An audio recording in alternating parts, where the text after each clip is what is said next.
ruxsat qilyapti. Qayta ruxsat oldilar. Dengizda Qosimjon aka shuni hisobiga. Siz shuni so'ylayapsiz. Katlavanni hisobiga hali bo'ladi endi bu. Umuman ijtimoiy tarmoqlarda ham shu odamlarimizdan ko'plab shu savollar kelyapti. Shu savollarni mana deputatlarning oldida bir beramiz. Ya'ni Mingbuloq tumanining yer zaxligi yuqori ekanligi ma'lum. Shu sababli 16 qavatli ko'p qavatli uy qurilishida poydevor va konstruksiya mustahkamligini ta'minlash uchun qanday muhandislik yechimlar qo'llanilyapti? Bu birinchi savol. Hozirgi bu ish jarayoni borayotgan joyimiz 9 qavatli. 9 qavatli bino. Bunda nima qildik? Birinchi qazish ishlarini olib bordik. Geologiya xulosasiga ko'ra, proyektyorlarimizni bergan proyektlar bo'yicha 6 metr qazib tushdikda, undan keyin obratno zasipka qilib, ostiga drenajniy sistema qildik. Sabab bu yerda kolodusimiz bor mana bu yerda. Narigi tomonda kolodusimiz bor. Suv ko'tarilganda nasos qo'yilgan, avtomatik tarzda suvni tortadi bu yerdan.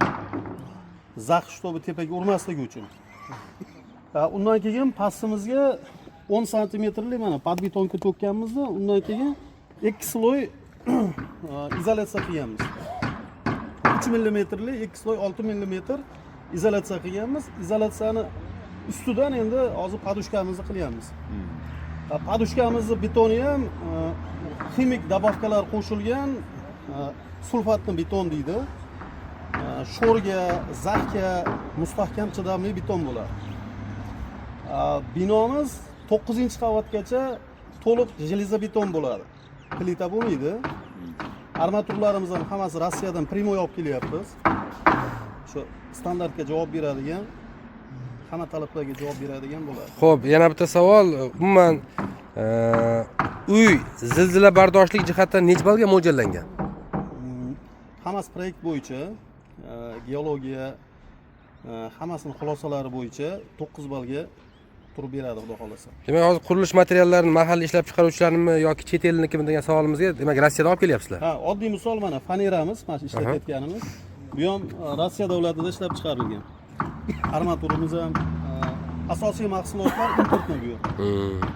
Loyihani qachon yakunlashni reja qilyapsizlar? Loyihamiz kelasi yilga Alloh nasib qilsa harakat qilamiz topshirishga. Balkonlar ham xuddi shunaqa bo'ladi, balkonlar ham o'ynaylar.